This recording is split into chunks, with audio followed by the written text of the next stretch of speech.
And ito nga guys, mga bagong transaksyon, no? Ito'y kaakibat pa rin ng mga bagong opportunities na dadating sa inyo, mga kapiksi. Ito guys, I'm sensing na kapag dumating ito mga brand new opportunities na to, suswertehin talaga kayo guys dito sa mga transaction na to.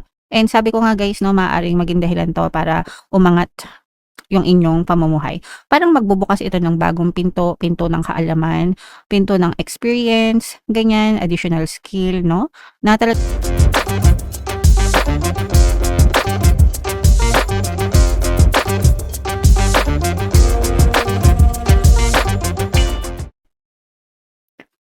Hello guys, hello Leo, welcome back to Pinoy Pixie Tarot. Ang pamagat ng episode natin for tonight is Full Moon Kapalaran para ngayong April to May para sa Leo, Sun, Moon, Rising Sign, and Venus.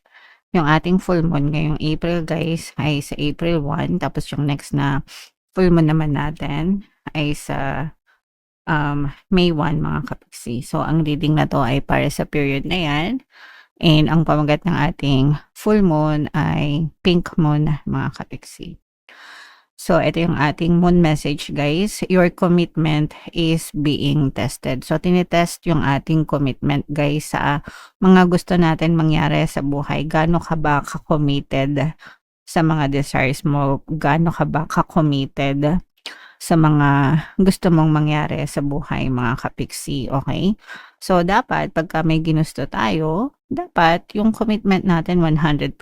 Ibig sabihin ng commitment, no, gagawin mo ang lahat para ma-achieve mo, para maabot mo yung mga gusto mo, yung mga nais mo sa buhay. Kahit ano pang mangyari, kahit ano pang pagsubok, kahit ano pang challenge, kahit ano pang balakid, no? You stay true and you stay committed to your goals, guys, hanggang sa sumakses kayo, mga kapiksi, okay?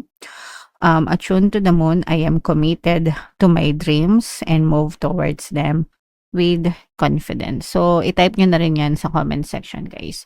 I am committed to my dreams, okay? So, dapat kayo mismo panindigan nyo, guys. Tanong mo nyo muna sa sarili nyo kasi doon nyo malalaban yung level ng commitment nyo guys, no? Kapag tinanong nyo yung sarili nyo, anong gusto ko? Ito ba talaga yung gusto ko? O dahil ito lang yung dapat kong gawin, di ba? So, dapat ganun. And kapag nalaman mo sa sarili mo na yun talaga yung gusto mo, by all means guys, ibigay mo yung 100% na commitment mo, mga kapiksi, okay?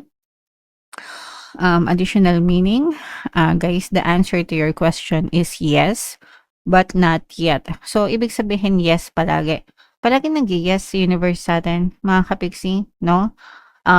Pero pag sinabing not yet, hindi pa siya ready. Yes, ibibigay siya sa'yo, pero ihahanda yan ni universe. I-move ni universe yung mga tao, bagay, sitwasyon. Parang ano ka lang guys, nagluto, no? Pag magluluto ka ba, automatic luto na agad yung niluluto mo. Syempre hindi, no? Ihahanda mo yung mga sangkap, mamimili ka, ililista mo muna yung mga sangkap, 'di ba? Tapos mamimili ka, pagkabili mo, ihahanda mo, 'di ba? Ipe-prep mo, tapos pagka-prep mo, lulutuin mo, di pagluto tapos na. So may proseso kumbaga. Ganun din sa atin, sa mga gusto natin, may proseso, mga kapiksi. So ang importante is marunong tayong mag-antay hanggang sa matapos yung proseso, okay?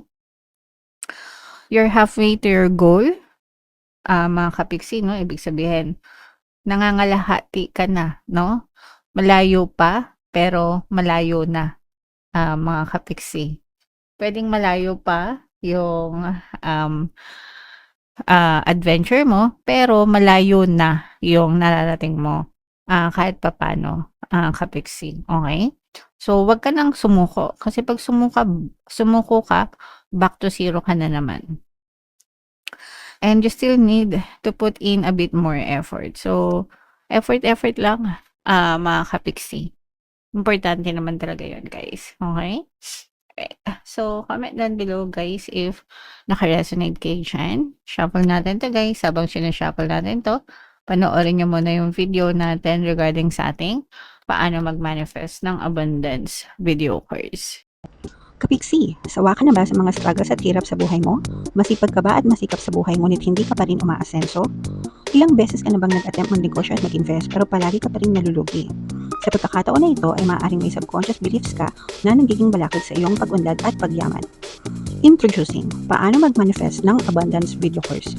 Dito ay matututunan mong ma-overcome ang mga balakid mo para tuluyan ka ng umunlad, umasenso, sumagana, maging matagumpay, successful at maswerte sa iyong kabuhayan, pera, trabaho, negosyo sa lapi at kaperahan ng bonggang-bongga.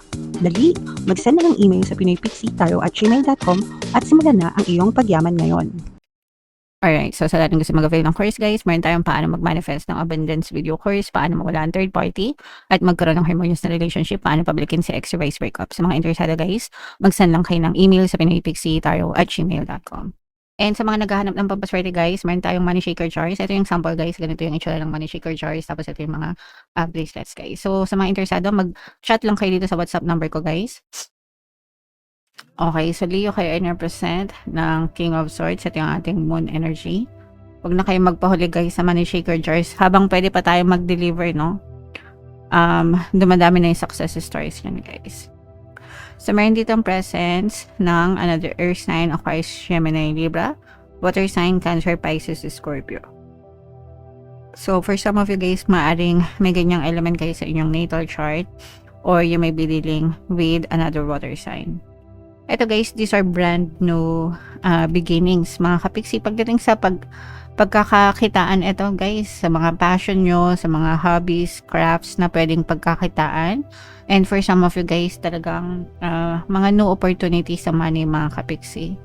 So pwedeng trabaho, business, negosyo guys, or any side hustles na pwede nyong pagkakitaan, mga kapiksi. So may mga bagong paparating, mga bagong opportunities na nandyan lang sa paligid guys na pwede nyong i-explore, and pwede itong magpasok ng additional income sa buhay nyo guys, okay? And eto mga kapiksi, konting tiis na lang guys ang ibig sabihin nito. So kung kaya nyo pang magtiis, kaya nga sabi dito guys, diba, your commitment is being tested. Tinetest ni universe, or gaano ka ba ka-committed sa mga gusto mo, kahit gaano kahirap, talagang tinitiis nyo, no? And magiging sulit yung mga pagtitiis nyo, mga sakripisyo nyo guys, kasi sooner or later makakatanggap kayo ng magandang balita, mga kapiksi, no? So itong mga magagandang balita na yan yung mga resulta ng mga sakripisyo nyo, mga pag-aantay nyo guys. Kaya nga sabi, di ba, patience is a virtue. So, kailangan talaga mahaba yung pasensya natin, mga kapiksi. Okay? And ito yung mga positive changes ito guys, no? Actually, ito mga bagong opportunities na to, maaari itong magdala ng mga positibong pagbabago, and maaari itong maging daan para umangat.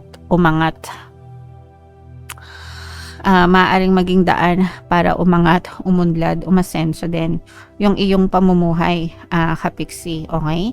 So, kailangan i-explore nyong mabuti itong mga bagong opportunities na to guys. Pag sinabing i-explore, pag-aralan guys ng mabuti, no? Kasi maaaring nandyan yung mga bagay na ikasasucess mo, ikatatagumpay mo sa buhay, Leo. Okay? So, imay-may nyo yan, mga new opportunities, mga kapiksi, magandang pagbabago, itong mga susi ng pag-unlad guys, at saka mga good news, no? Yung sabi ko nga sa inyo kanina guys, may mga good news na maaring dumating sa inyo, mga kapiksi. Ito guys, nakikita rin natin na for some of you, naghihilom yung mga relationship, mga kapiksi, no? Especially kung meron kayong mga trust issues sa inyong mga partner o specific person, kasi hindi naman may iwasan na nagkakaroon ng pag-aaway, ng pagtatalo sa isang relasyon, and sometimes natatamaan yung tiwala, no? Nawawalan ng tiwala, nagsisimula magduda, dahil normal yon, dahil may history, may negative na history sa relationship, mga kapiksi. Okay? Pero naghihilom. Kapag naghihilom guys, ibig sabihin nagkakaroon ng patawad, forgiveness, nagkakaroon ng acceptance. And kapag ka naghihilom, maaaring magtuloy-tuloy na maging harmonious yung inyong relationship, mga kapiksi. So very possible yan Guys, as long as handa kayo na magpatawad talaga, tanggapin and kalimutan yung inyong mga pangit na nakaraan, mga kapiksi. So, i-mind nyo yan, mga forgiveness, acceptance, healing sa relationship, guys. I-mind nyo yan sa comment section, mga kapiksi. And ito nga, guys, mga bagong transaction, no? Ito'y kaakibat pa rin ng mga bagong opportunities na dadating sa inyo, mga kapiksi. Ito, guys, I'm sensing na kapag dumating ito mga brand new opportunities na to, so swertehin talaga kayo, guys, dito sa mga transaction na to. And sabi ko nga, guys, no, maaaring maging dahilan to para umangat yung inyong pamumuhay. Parang magbubukas ito ng bagong pinto ng kaalaman, pinto ng experience, ganyan, additional skill, no?